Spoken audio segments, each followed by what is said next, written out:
So today I wanted to go over some numbers with you guys and just show you a bit about some of the logic in the property investment side of things and why the numbers are so important, and also just how the numbers can work and how they can be really in your favor, and also how they can be against you. Just the simple things that you do can make a big difference in property investing. And the tricky thing about property investing is that, buying a property is not an easy process in a lot of cases. You've got to go through bank loans and take time to do it. And once you get it, it's certainly not something you can sell the next day. You're going to have to have that property for a number of years. And if you do want to get out of it, it can be problematic if it's the wrong property. So that's why it's very important to make that right decision based on your numbers and your lifestyle. And hopefully tonight, you could get a bit of an idea on what might suit you and just some of the numbers and how they work. I've taken a very generic approach tonight to try and give you a bit of a cover of a few different styles of property and different types of property and what they do and what they can do for people. I won't go into too much depth for personal side of things for people, but generally, that's something that we can certainly help you with on an individual basis. So I'll start with a presentation and we'll go through just some of the basics there for you. So as I said before, we design numbers-based property solutions. So we don't sell property like a real estate agent does. Our job is to focus on the numbers, and the numbers don't lie. The numbers tell us a story. The numbers tell us what we need to be looking at doing, because that's the most important part.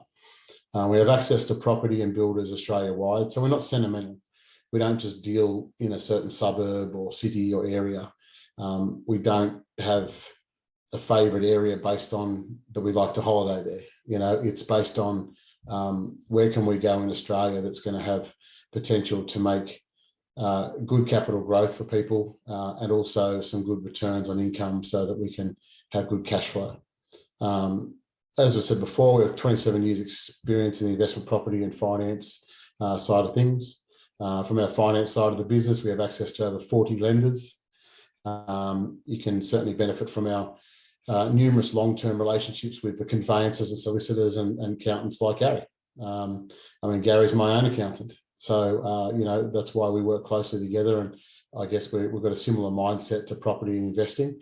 And I refer a lot of our clients who purchase through us to Gary because he has some great knowledge around trusts and planning and just general tax needs. So certainly this is sort of support you need when you're looking to buy something. You need the people around you and that network to be able to help you.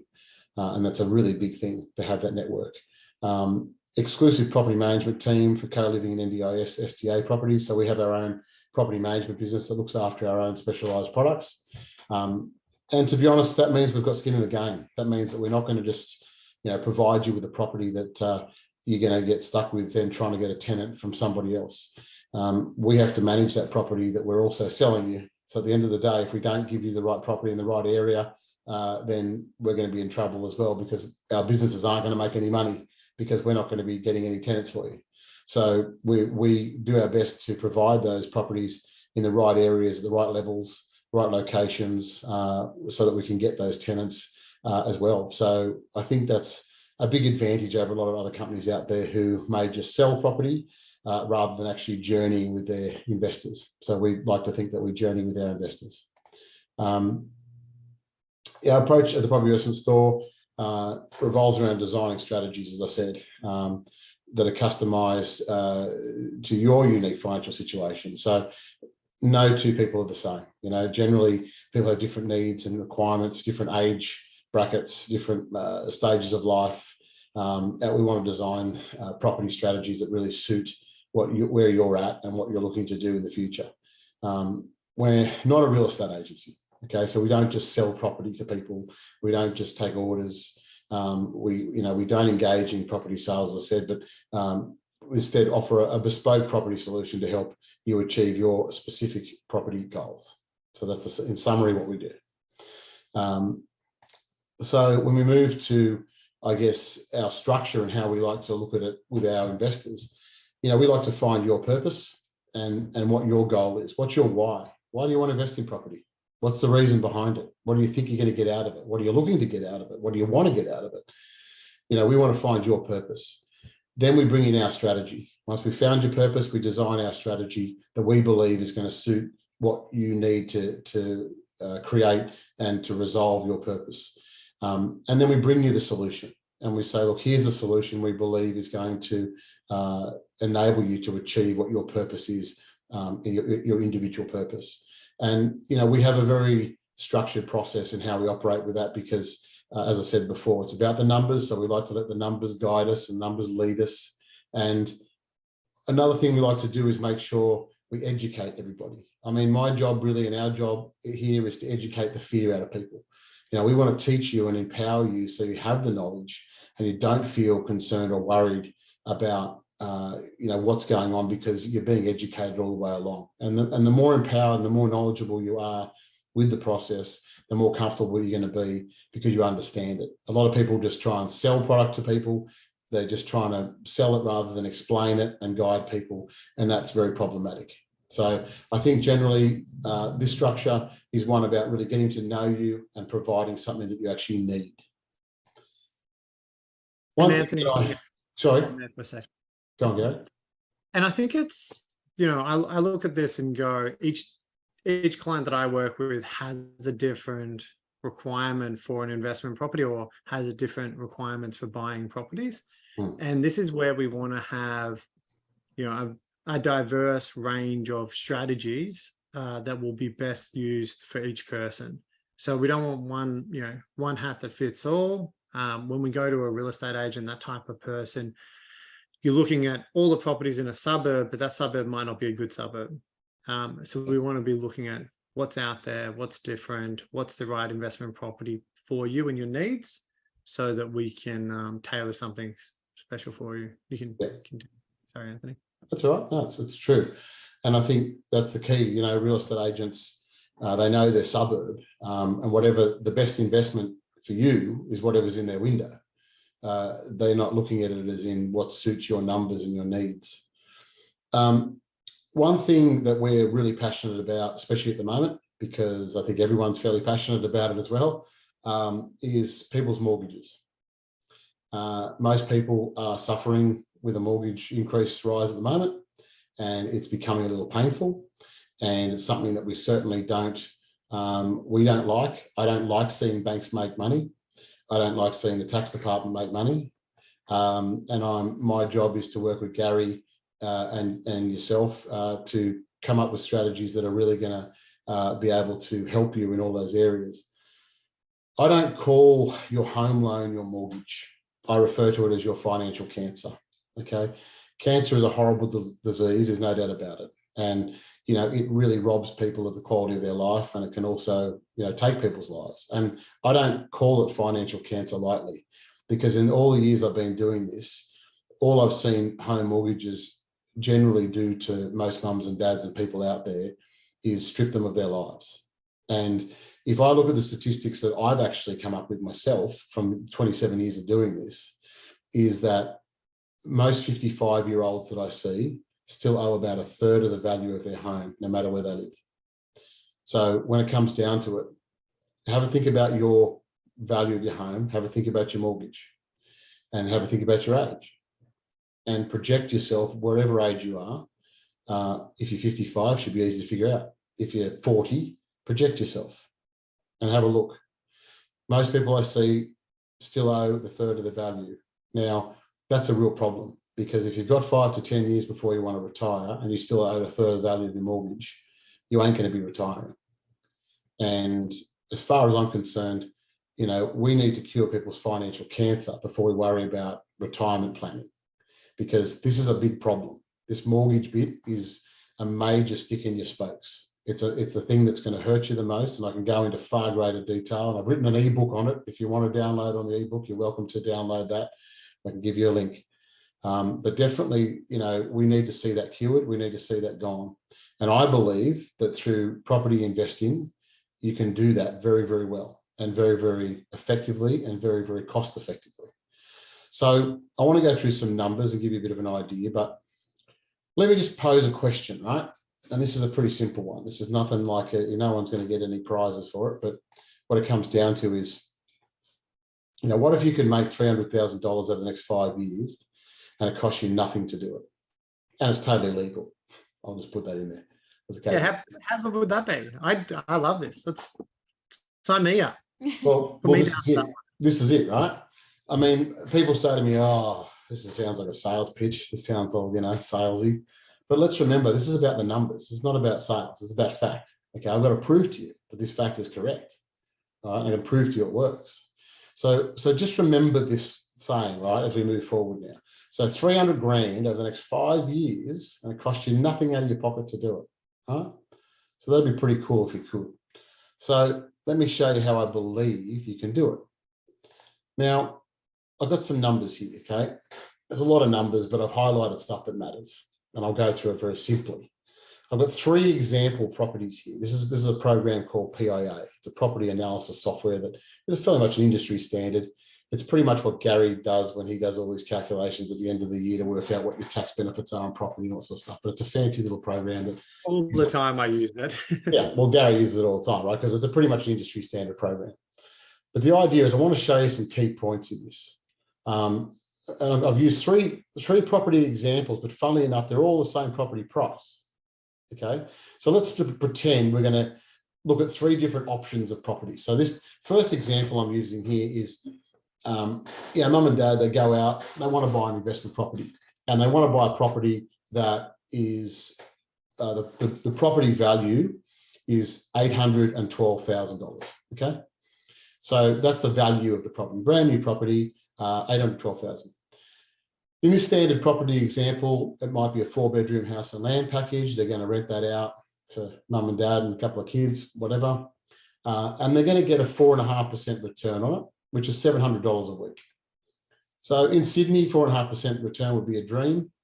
Anywhere else in Australia, 4.5% return is usually reasonably okay. It's not mind-blowing, but it's all right. Okay, so that's a sort of standard return, if you like. 4.5% to 5% is like the industry standard that people sort of look for. So I do apologise. I've had a cold, and I might cough every now and then.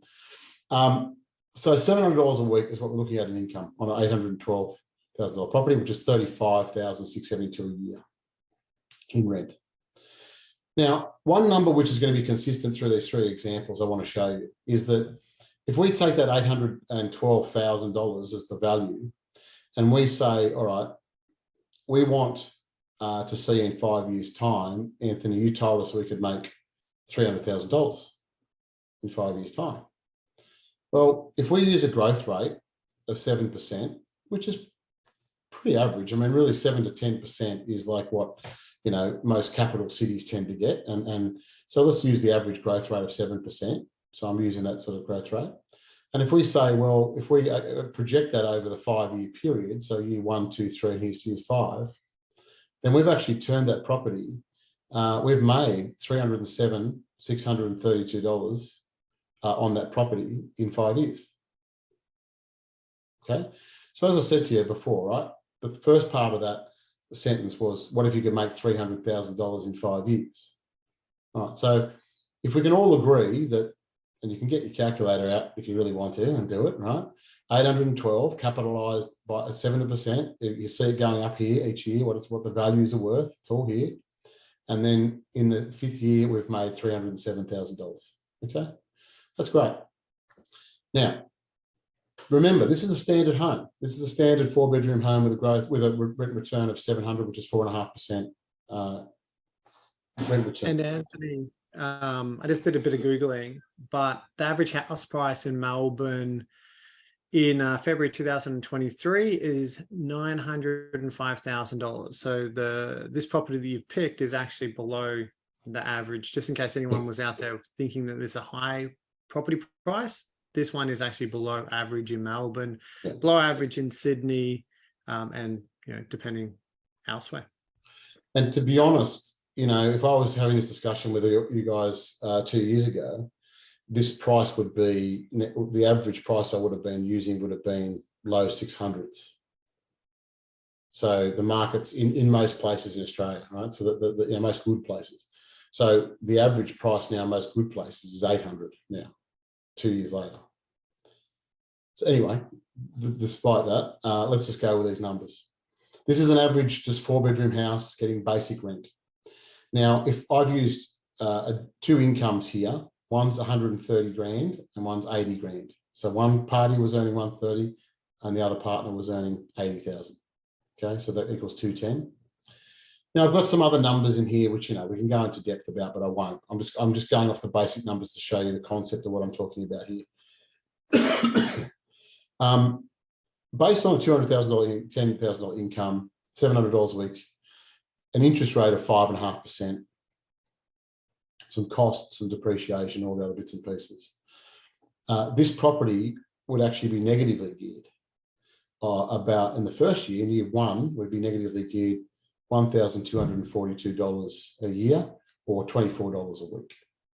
Okay, so in other words, if you would own this property in year one, it would be costing you $24 a week to own that property.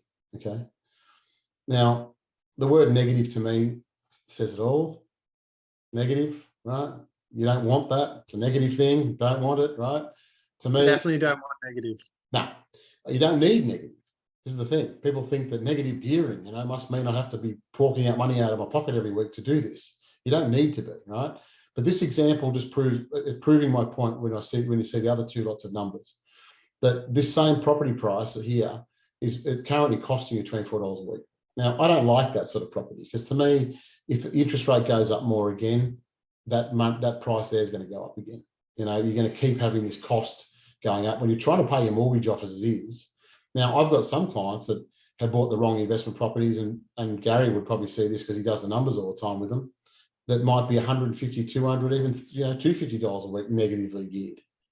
We've seen some shocking circumstances when people have bought negatively geared properties, and then something's happened in their workplace, something's happened in their business that has forced them to sell the property prior to that property achieving their potential. And we've seen some devastating effects on that. That's, again, like what Anthony is saying, which is why I always go back to cash flow positive properties, so that when my employment, my job, whatever it may be, doesn't impact my ability to be able to afford to keep that property. And that means that I can sell it whenever I want. I don't have to sell it at the worst possible time in the market. Yeah. When you own a property, or when you buy an investment property, you really have to think that you're purchasing a small business. That's how you got to think of it, right? You actually, I'm buying a small business. And what is the number one cliche line for small businesses? Cash flow is king. If you buy a small business and you don't have cash flow, you ain't going to last. It's that simple. And Gary will back that up all day long. The amount of companies he's seen, people like little shops, I'll buy a little cafe, I'll buy this thing, I'll buy this business. If it doesn't have cash flow, it just can't survive and weather any storms. It's got no strength there. As soon as something happens in the market, like an interest rate rise, or you lose a tenant for 3 weeks, for example, it causes so much pain. So to me, this situation here is a standard situation a lot of people get themselves into, because they get sometimes emotional about the purchase rather than thinking about the numbers. Okay.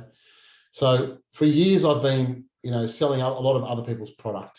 And it's been frustrating, because I've always felt like my hands were tied. I couldn't give the true product I wanted to give.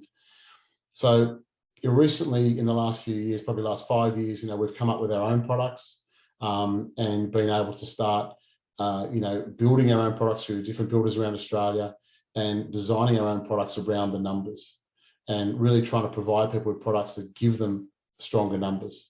So one of those products that I'll show you, the next lot of numbers, is for a co-living home. Now, for those of you who don't know what co-living is, I've got a frequently asked questions co-living download you can download, and it can go through some info for you. But basically, think of a co-living home as a normal everyday 4-bedroom house and land. It just so happens to have 3 of those bedrooms happen to have en-suites off them. You have 3 lockable pantries in the kitchen, 3 lockable linen cupboards in the laundry, and we fully furnish the house. We put 3 separate tenants in there under 3 separate leases, right? So funnily enough, that house I showed you before was the same price. And that would be the example, right? If you were to rent that property out, the same co-living home, you could rent out to just mum and dad and the 2 kids. but that would be the sort of rental income you get. And that could be very problematic. Whereas if we swapped it over and said, well, no, let's make this house so we're going to rent it out to 3 separate people and get 3 separate incomes, all of a sudden we could be in a position where we've got some locations that can return as much as $1,200 a week on now $812,000 property.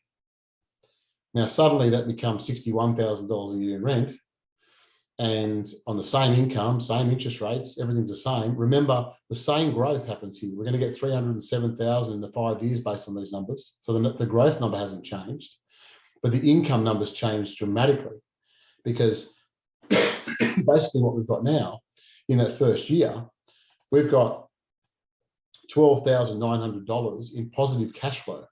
After all expenses and costs are taken out, there's $12,900 coming back into your bank account. Now, that $12,900 could be going anywhere. It could be going to pay off that extra interest payment now you're paying on the mortgage. It could be going to pay off all sorts of other personal debts and other things you've got in your life. And that's an extra $249 a week. Sorry, one quick thing. And if you look at this one again, you can scroll up to where it has the loan amount. So this is a property that is 100% geared, so 100% lending, no cash required. That's right. So to be in an actual positive cash per week position is phenomenal. I just want to point that out to everyone, because again, this is, I think it'd be three of my properties would be this type of situation where, where you helped us find them, we found the right properties, they're cash flow positive from day one of after it's built. We put our strategy has always been to put the after-tax cash flow into the loans and just pay down that loan because it's 100% geared. Yeah. But as you say, you can do anything. You can even put it off your home loan, which is non-deductible, so that you keep your deductible loan, which would be the investment property, and you keep that higher. So it just depends on your strategy. Yeah, that's very true. It's a very important point that we are financing these 100%, where we're using equity from your home in most cases for the deposit and costs, and then we're financing normally 80% over the investment property purchase. There's no mortgage insurance involved, and if you've got enough deposit, it certainly can work very well and very tax effectively. But the key thing here is we've got a product now, and that could have even been the same house as the last example. It's just how we're now using it that changes those numbers dramatically. And because we're in a position now where we're able to create that positive cash flow, it means now we can weather storms. If we were to put that interest rate up to 6.5%, then it will drop that number, but you would still be positively geared and you'd still be able to weather the storm. And this is the biggest point about making sure that cash flow number is strong. The other part about it is too, remember I said before that I could show you how it's possible to make $300,000 over 5 years that cost you nothing to do it. Well, not only is it going to cost you nothing to do it, but you're getting paid to do it. Right? Not only are you getting paid to do it, but now no longer are you making $300,000 over the 5 years. If we add these numbers up, I don't have year 4 here because our program is just showing the longer picture here, but I can certainly guess it'd be about $8,000. So we're talking 12 plus 9, we're already up to 21, 30, plus another 8, 38, plus we're close to 45 or 50 odd grand, whatever the number is in my head, right? We've just made an extra 40 to 50 grand, whatever it is the number, on top of your 307 over that time. Right? That's pretty phenomenal when you think about it, because this is now, we're making more money than we said we were going to make. And not only is it not costing us, but as I said, we're getting paid to do it. Right? So this is a very key point. These co-living homes are no different to a normal house, really. Very, very minor differences. It's just how we're using it that makes it so much more powerful. And that's what we've been able to design with our builders and all our contacts that we've been working with around Australia to try and find these sort of areas and properties where we can build these sort of products. Because once again, don't get sentimental about the area. You're never going to live in it. The investor's going to live in it. And the key thing about a co-living home is because we've designed it to be such a nice house to live in to rent, we've designed it to be an excellent house for your exit strategy. Okay. Now, before I go to the next slide, I'll just talk about that concept of exit strategy. What if that $300,000 you could pay off, your home loan in the next 5 years and it costs you nothing to do it? Would you do it? All right, it'd be a pretty easy decision, wouldn't it? Because I mean, at the end of the day, you're buying a property and saying, well, hang on, it's not costing me anything to do it. I'm getting great cash flow while I'm doing it. If I can make $300,000 in the next 5 years, I sell the property, ignoring capital gains tax for now. Just that's a Gary problem. No, that is a Gary problem. Yeah. So, but ignoring that for now, if you took that 300, and let's say you had a $900,000 home loan, right, which people these days have. I mean, the average is like $700,000 now. Right. So if you had a $900,000 home loan, you paid $300,000 off that home loan. You've now got $600,000. Okay. Now, because you've paid $300,000 off, there's a good chance if the numbers are right, the bank's going to lend you enough money to go and buy 2 properties this time. So in the next 5 years, you could have 2 properties, which you're going to make $300,000 on each, which means we can sell those in the 10-year mark, and we can have your entire $900,000 home loan paid off in 10 years.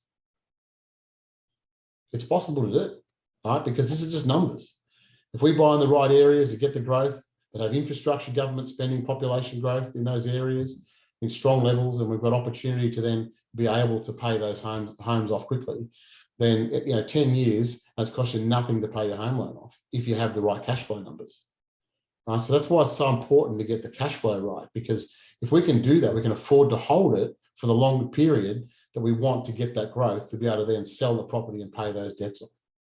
Right? So it's a very powerful way of getting rid of your financial cancer, as I talked about before. Right? Because as far as I'm concerned, that's got to go. Before we talk about retirement planning, sort your now out. Right? You don't want to plan a world holiday to go away for like 6 months if you've just been diagnosed with a terminal illness. You'd rather sort the terminal illness out first before you go on your holiday, right? And that's what we're going to do. Sorry to cut you off. I just got a couple of questions here, so I thought I would share it with everyone. When we're talking about renting out the rooms, and again, I have several properties that we do this, and we've purchased a couple more that we're also doing this. The difficulty is actually, for me as an investor, is I do jack all. I just get my real estate agent, get you guys. You're the ones who actually go out, find the tenants, fill in the paperwork, get the bonds, do all that fun stuff that I have no interest in. And I just sit back and the money comes in my bank account. So that's part one. Part two, another question that was asked, it's just a private message, but another question that was asked is, and I'll let you explain this one, Anthony, but how could we have more than 100% gearing on a property or 100% gearing on a property? So more or around that number. How do we do that? It's a good question. I mean, if you were to go and buy your first investment property or your first home, the bank requires you to have a deposit, right? So they want you to come up with something before, so they won't give you 100%, right? But because you've got equity in your home, so let's say, for example, you have a home worth 1.2 million, you owe 600,000 on it. Okay, you've got $600,000 equity in there, but effectively you've got up to 80% of the value of that property is available equity. So you've got easily $200,000 available there, which to go and buy a property worth $800,000, if we needed a 20% deposit plus costs, we can take that equity from the home and park it on that side, and then we go and get the 80% loan over the investment property. So basically you can split it up so that you're not cross-collateralizing the 2 properties, because that's a very dangerous thing to do, because the banks love to do that. They'll do that all day long because they'll lock you in. They'll say, oh, you've got all this equity, we'll just give you 100% of the value of the property. No, they won't. They'll secure the property to your house, and that's a very dangerous thing to do. So instead of doing that, we like to split it up and say, let's use 20% plus costs over your home, and then use the 80% over the investment property. And that's why we end up with over 100% in borrowings all up. But as Gary can explain to you, it doesn't matter where it sits, it's all tax deductible, the interest on those loans, because the money spread out between the 2 properties is used for an investment purpose. Correct. So as long as we're using the nexus, as long as we borrow money for the purpose of investment property and shares, sometimes business, whatever the form of investment is, then regardless of if we've used our home loan, our personal home loan, regardless of the method of borrowing the money, that would all become a tax deduction. Yeah. Yep, good questions. Keep them coming. Happy to answer them as best I can.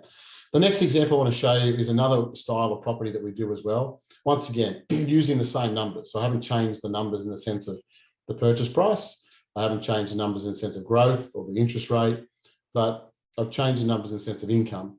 So another a sector of property that we're focusing on is NDIS SDA properties.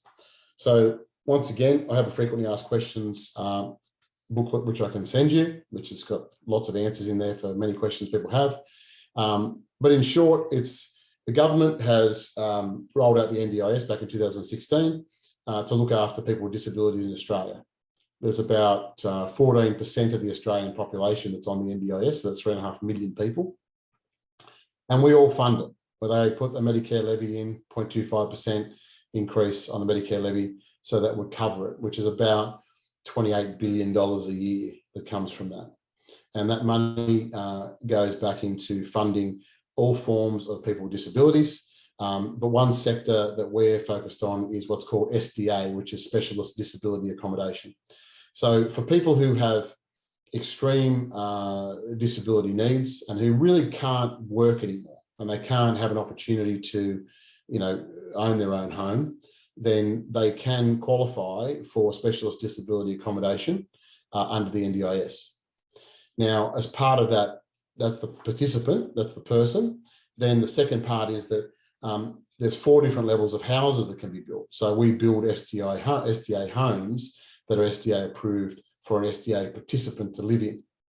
Now, because the government is spending so much money on housing people with disabilities in hospitals, in all sorts of different care arrangements, and even some people are being housed in a lot of people are being housed in nursing homes, which is very sad, and also a lot of people are being housed in prisons, funnily enough. They're trying to encourage everyday Australian investors to go out and invest into this sector and to spend their investment money on purchasing properties that are specifically designed for people with disability needs at the 4 different levels. So the idea is that because they want to encourage investors to do it, they are paying pretty strong rental income. Now, that rental income can vary around Australia depending on the location, depending on the level of disability the participant has. So there's a number of different reasons why those income levels can change. But I'm using the example here that we actually, we have available to us. And I'll show you the numbers on this one because the numbers on this can be quite impressive. So basically I've used the same price again, 812. And this property is same again, 7% growth rate, same sort of increase in value over the time based on that. But if we look at the income, these are certainly a more income driven type property. So for one of these SDA type homes, you can be looking up to $1,600 a week in rent for an $812,000 home. So that's like a 12% return on rental return. It's very good return. It doesn't come without its challenges. Okay, anything government backed or government orientated, believe me, we run the management business that looks after these participants and their housing. We're an NDIS authorised service provider, and I hear my girls working all day, very, very hard, with all the different people that are involved in putting participants in homes, and it can be very, very time consuming, and it can be very, very painful. And there's some seriously, needy people out there who really need this sort of product and need this sort of level of care. But it's very rewarding. Okay, so I mean, we do it because the end goal is that we get to house people with disabilities that are being held and placed in totally unacceptable circumstances of care at the moment. So we do love what we do, but it's extremely draining from a process of the NDIS, as I said, can be a little clunky. It's getting better, and over time we'll get better. It's a 20-year scheme, so let's hope by year 19 they've got it figured out. But the main thing is that we've got a pretty good grasp on getting tenants. We've got a pretty good grasp on what we need to be building and where we need to be building it and what level we need to be building it at. That's the most important thing. A lot of people and builders are building this product. They're doing it at the wrong levels, the wrong areas. They've got no idea what they're doing. They're not managing it. They don't know how to manage it. They don't really care. As long as the numbers look good on paper, they'll just sell it to people. But these numbers are pretty factual. You know, this is the new stuff we've got coming on, the new designs we've brought out now, some of the numbers for it. And when you look at the cash flow on this, as I said before, the numbers are the same, income numbers are the same, everything's the same. But you're talking about, for example, on this sort of after-tax cash flow here is $22,000 a year, which is, you know, over $400 a week positively cash flowed. And again, if you look at that one, and this is again with zero deposits, we're using 100% leverage. So yeah, the craziness on these, and again, I have 3 of these, like the exact NDIS properties. I have 3 of them in Queensland, and they're phenomenal in this context, definitely phenomenal. And again, I won't mention other names on here for privacy reasons, but there is, you know, a couple other people in here that have them as well. As far as I'm aware, they're quite happy. The key in this is, remember before we were talking about, like, you know, how can you make $300,000 over 5 years and cost you nothing to do it?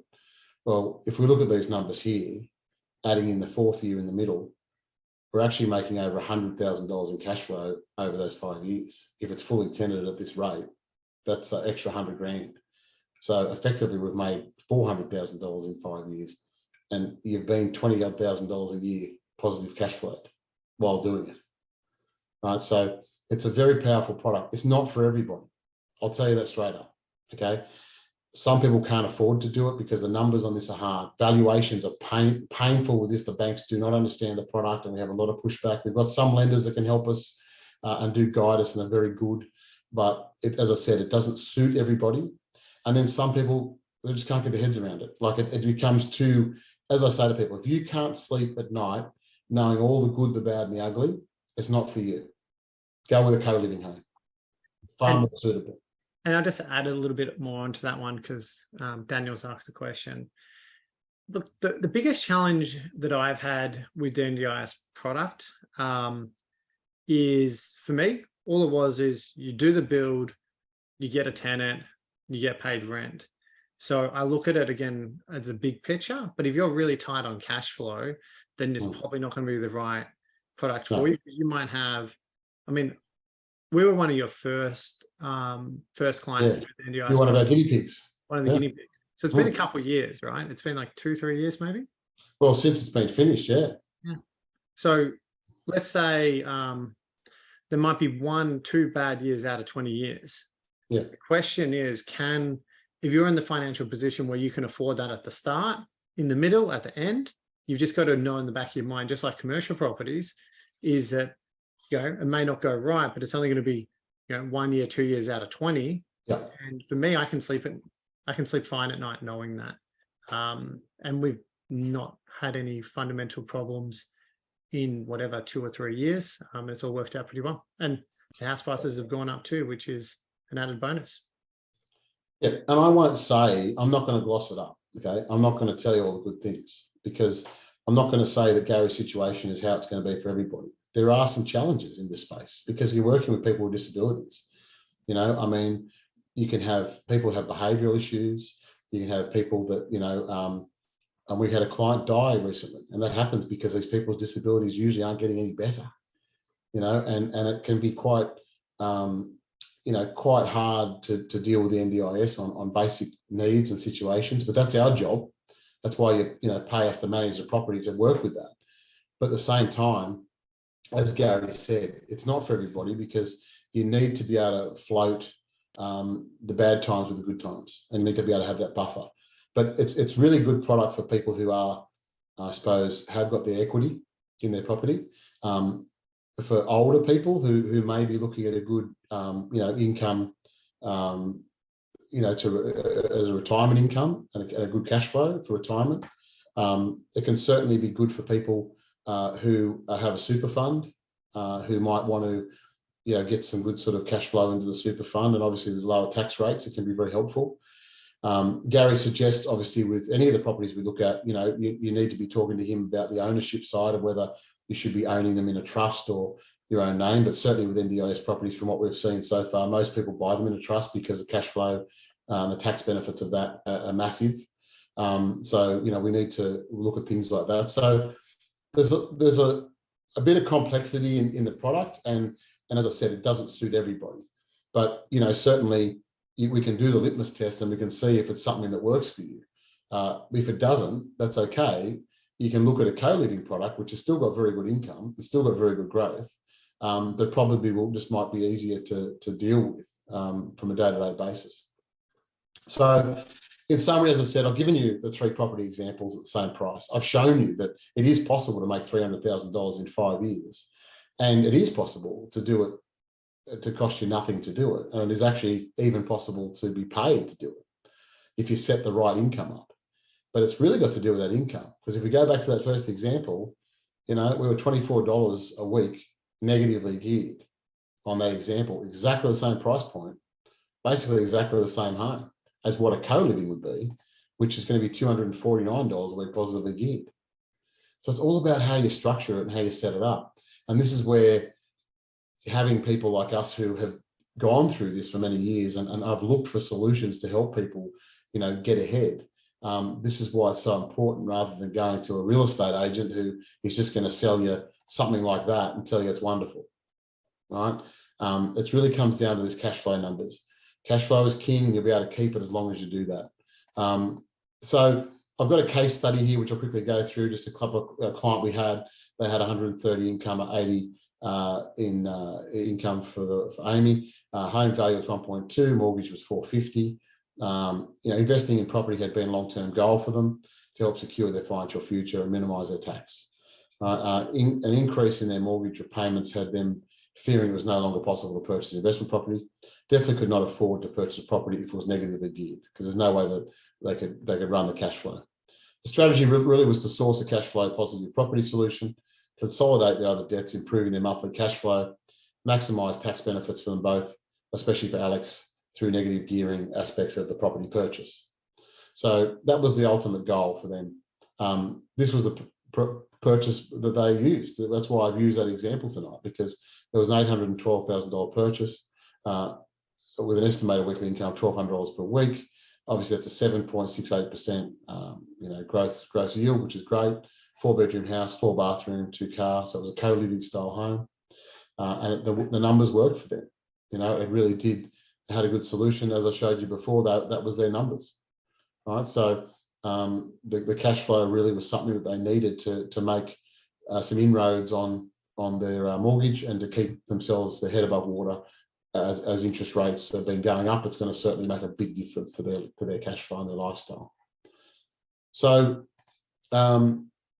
we've got the group of companies, as I said. We've got the finance side of the business, which looks after people's finance and their purchase.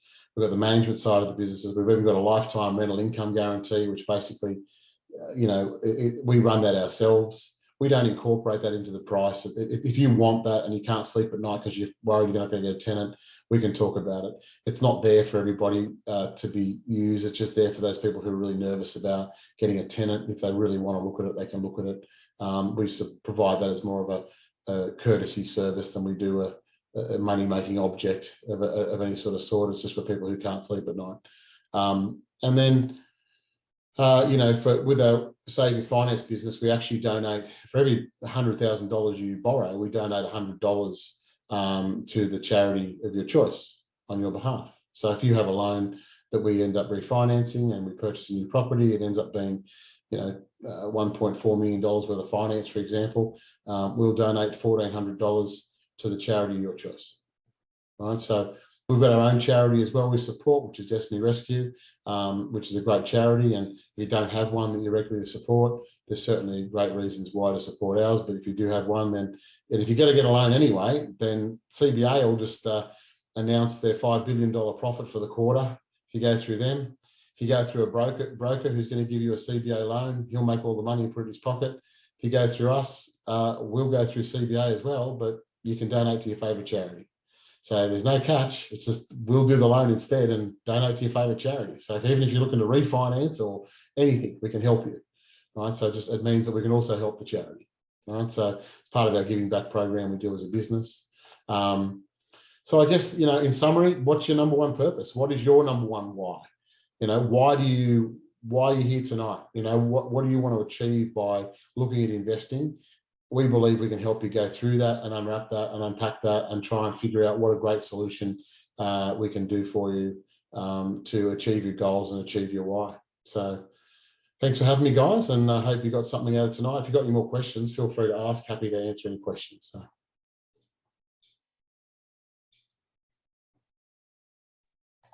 And thanks, thanks, Anthony, for sharing that with us all. Going on to this Heath's question while we're here. Yeah, there is, I've seen big complex, like, three units or something, where they would have an SDA property down the bottom, and then they'd have co-living on different bedrooms and stuff, different units in the complex. Normally they're like 2 or 3 bedrooms per unit, because it's still got to be a feasible one. It actually just came across one up over the weekend up in Darwin, no, sorry, up in Brisbane. I think it was 3.5 million. But it's a great question. Now, our next speaker may be running a couple minutes late. Hopefully he does turn up, because he is on US time zone at the moment. I think AB Andrew is he's visiting his family at the moment, so I'm just waiting for him to tell me he's good to go.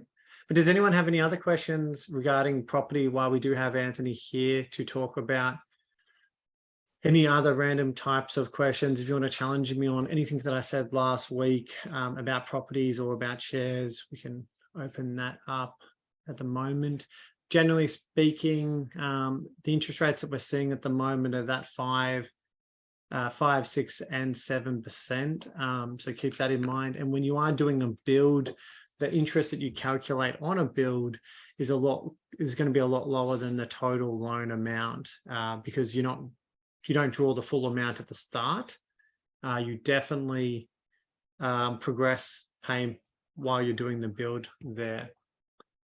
And I think here, again, looking at everyone around here, the old mentality of waiting until you pay off your first family home before you do an investment property. I see that quite often. And I think about that and going, well, if I stuck with that model, I probably would have cost myself a couple $1 million over the last 10 years.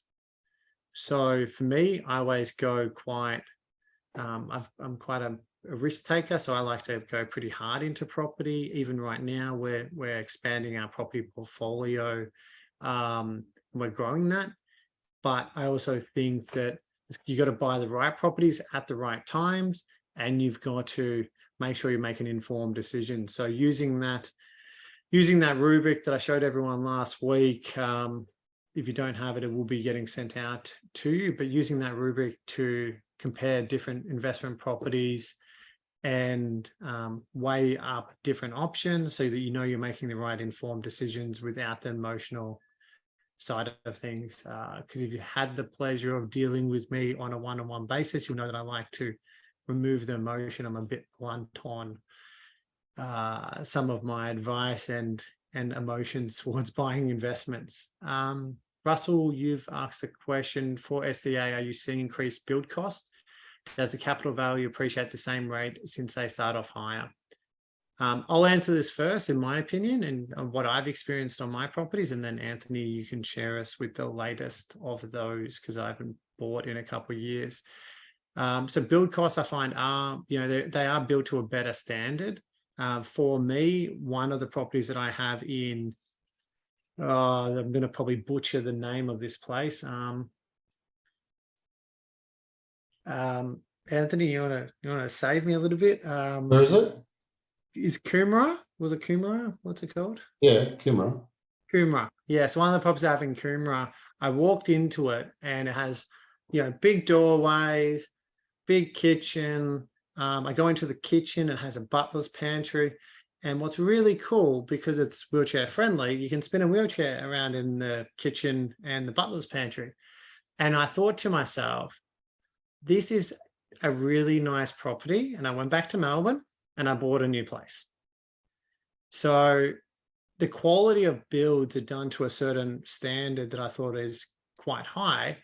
And obviously that's going to cost more than a normal build, especially if you're doing a cheap build from an investment perspective. But from a capital appreciation, I can't see there being a negative with me having a bigger kitchen, bigger lounge rooms, bigger doorways, bigger bathrooms. I just don't see that as being a negative. And I think that will show at some point in 10 years time when I sell the property. I think that will show then in the capital appreciation. What's your take on that, Anthony? Yeah, I agree. I think that you've got to look at the long term. STA build costs are dearer. If you look at the per square meter rate, I think the average build is like $3,500 a square meter for robust, which is one of the levels that we build. And we're well under that. So I think that from a level, it's really tricky because, when you say, it's like when you say the word wedding, when you're booking a function, right? As soon as you mention the word wedding, price goes up. It's the same thing with this. You mention the word disability, price goes up. All the suppliers charge you extra money, disability tax, basically. Oh, you need that special toilet. Oh, you need that special sink. There is compliance we have to adhere to, and some of those items are just expensive because they're compliant items. And generally build costs have gone up, horrendously in the last 18 months. Okay. So much so that some areas are so out of whack with the new price of the house build versus what the old price of the house is selling for. It's incredible. I just don't think the old prices of houses have caught up yet and realized what it costs to build a new one yet. And the real estate agents in some of those areas are not realizing that those houses should be more, because to build a brand new one would be just, $150,000 to $200,000 more. I think that there's not much you can do to avoid it, because no matter where we go, it doesn't matter where we go location-wise and builder-wise, we're facing the same problem. So unless they're really amazingly colluding together, I don't believe they are. I just believe it's supply chain cost that's increased the price. And it's painful, but it's one that we've just got to look at. And look, we're doing the numbers and return based on what you're paying for it today. So at the end of the day, that return, in essence, is only going to get better because as time goes on, the NDIS funding does increase. Your purchase price doesn't increase. So your return, in essence, will get more and more over the time and get better and better. So one of the questions too I saw on there was about our ebook. If anyone wants to download it, you can go to our website, which is propertyinvestmentstore.com.au. And you can click on the side there and it's download ebook. So you can go on there and download it. It's worth the read. I mean, it gives you that concept of really how to get rid of that financial cancer of your mortgage and how to go over that a bit more in more detail. And it just shows you the concept that we're talking about, which if you've got a mortgage, just read it. I mean, even if you decide not to do anything and keep your cancer, it's up to you. But we want to show you how to get rid of it, and we believe we can. So what other questions do we have there, Gary, that might be worth looking at? So I guess one of the repeat questions has been, how do we pick a location to build a property or one of these properties in? How are we doing that? Depends on the property. So co-living and NDIS are very different properties, like the type of properties they are. Co-living is a product that tends to be very well suited to regional areas or more outlying of the city areas. A lot of the areas we're building co-living in, they haven't seen this product. It's something that when we turn up, they sort of go, oh, wow, like it's something they need, because the areas we're targeting have got, we want to see people, with jobs that might be on 12-month contracts. It's executive style living. This is not, student frat house stuff. Okay. This is like trying to get people in who are going to pay good rent, and they're going to be you think about it. If you're moving to an area and you're on contract for 12 months and you're going to pay, might pay $700 a week to live in a house in that area. You have to go and buy all your own furniture, have to go pay all your own, full bond and everything. It gets expensive. And then when you leave in 12 months' time, what are you going to do with all the furniture? And it's painful. With a co-living property, you can move in, and you're in a position where from day one you've got furniture in the house, you've moved into a brand new home, you've got your electricity, your water, your internet all covered in that costing, which is all those numbers. It's all costed in there, and you might only pay $400 a week. And what I might do there is give an example, because Daniel, you asked me earlier if we can find tenants. So Anthony, did you just pick a suburb for me? Any suburb? A suburb of what? Yep. To find tenants for co-living? Yeah, or just to build. Yeah, where would we just pick a suburb, even something in New South Wales, Queensland, Victoria? Just one we're building in, or one you'd consider building in? Yeah. One for example, that we're doing something at the moment is Darwin, Northern Territory. Do you want to give me the exact suburb of Darwin? Yeah. I can't do Darwin. You can do, let's say, Farrar, Farrar, Northern Territory. There it is. Not something that we've pre-set up, but let's have a look. There you go. So going back to the point of showing this, so one of my favorite websites, we have 9 houses available for rent in the last 30 days, and we had 205 people that were interested in renting the place. So anyone has any doubts about finding tenants for a co-living house, like not an NDIS one, just co-living, jump on this website, check out that suburb, and you can see why the co-living product will work. The other reason why we're there is because 51% of the population in Darwin are single, between 25 and 45 years of age. That's our target market. Are we going to have a conference up there soon or something? I'm hoping so. But I hadn't been to Darwin in all these years, and hadn't even thought about Darwin, as being an opportunity. But when I went there and spent 5 days there doing my research, there's so much going on there. I mean, there's infrastructure, government spending, population growth. They're paying people to move there. They'll pay you removalist costs to move up there. There's billions of dollars being spent in all different sectors up there. So to me, and it hasn't really seen much growth since 2015. So the rest of Australia's gone bananas, and Darwin's just sat there doing nothing. Yet up there now at auction, they're still paying 200, 250 over and above the purchase price on properties. So that's not happening anywhere else in Australia right now. Like, everything's gone dead. Barely an auction. Everyone's going back to selling because they're scared of auctions now, because the close rate's so terrible. A lot of other places. So to me, we're targeting areas that had opportunity for getting a tenant based on that infrastructure, government spending, population model. This is for co-living.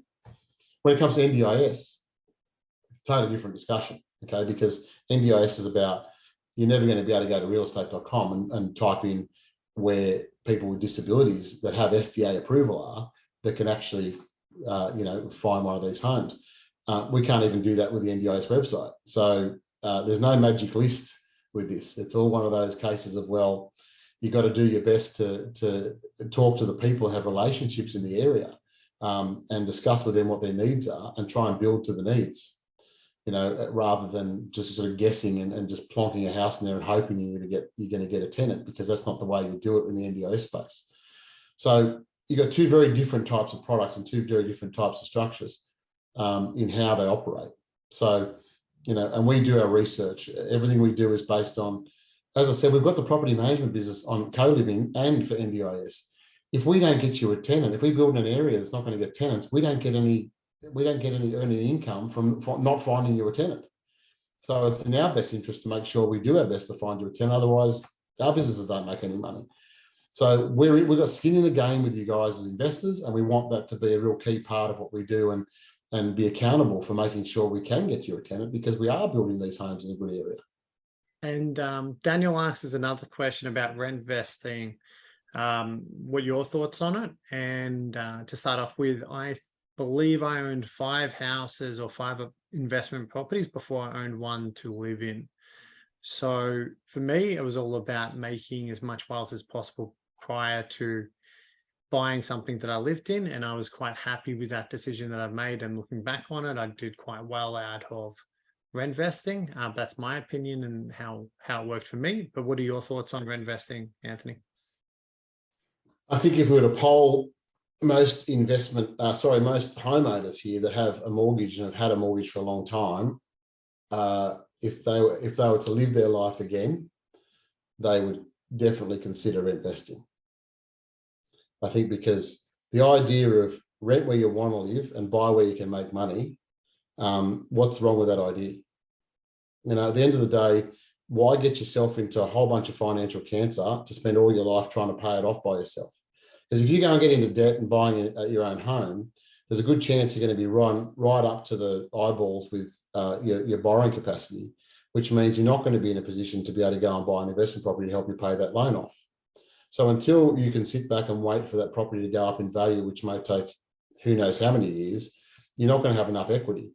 Secondly, unless you've got a massive pay rise at work, you're probably not going to have enough income either to go and get a property to help pay that mortgage off.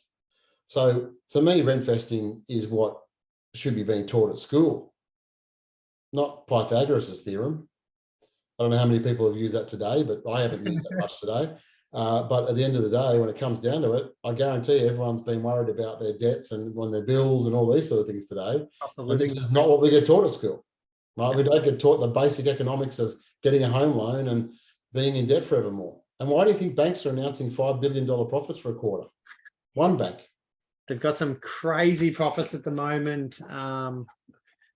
The bank side of things, that the margins that they're making are quite high. And there's 200,000 people coming out, I believe, over the next month of fixed rate loans. Yep. How are they going to go when they're rate? Okay, let's just do a quick sum, right? Let's say the average debt is $700,000 in Australia, like on average mortgage these days, right? Let's say you're on 1.8%, okay, which some of these people work, fixed rate 1.8%. That's $12,600 a year. Divide that by 52. That's $240 a week they're paying to live in their house. They're paying rent of $240 a week. No wonder no one cared. They were complacent. Like, how good's that? $240 a week. I live in a nice house. Great. That's all wonderful, right? So now when they come out of their fixed rate into the 5.5% world, it's now $38,500 a year. Divide that by 52. That's $740 a week in their mortgage, in their rent now. Okay, so their rent suddenly gone up $500 a week. Now, suddenly that's after tax money, mind you, and that's only an interest only number I'm working on. They're not working on principal interest. So realistically, those people are in a world of pain. And it's only now they're realizing, oh, I probably need to do something about this mortgage. And I think you'll find as that keeps happening closer to September, that's my pick. My pick is September is when we have a rate drop. But again, you can't rely on it. And this is why I look at those investment properties with those high yielding properties, ones that are having that 7-8% yield, rental yields. That's where you got your rental income divided by the purchase price of the property. And we're looking at that 7-8%. So we can ride through any of these, interest rate increase storms. Remember, there's no really a bad time to be an investor, right? Because there's a bad time to be a homeowner. So if rates are going up, it's like those people, it's painful. It's hurting your pocket. That's after-tax money you've had to earn to pay that bill right now. But there's no real bad time to be an investor. When rates go up, rents go up.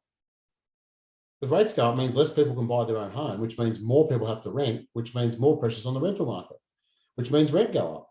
So if you're an investor right now, you're sitting back just going, how good's this? With rates going up, it's all relative for me because rents are going up.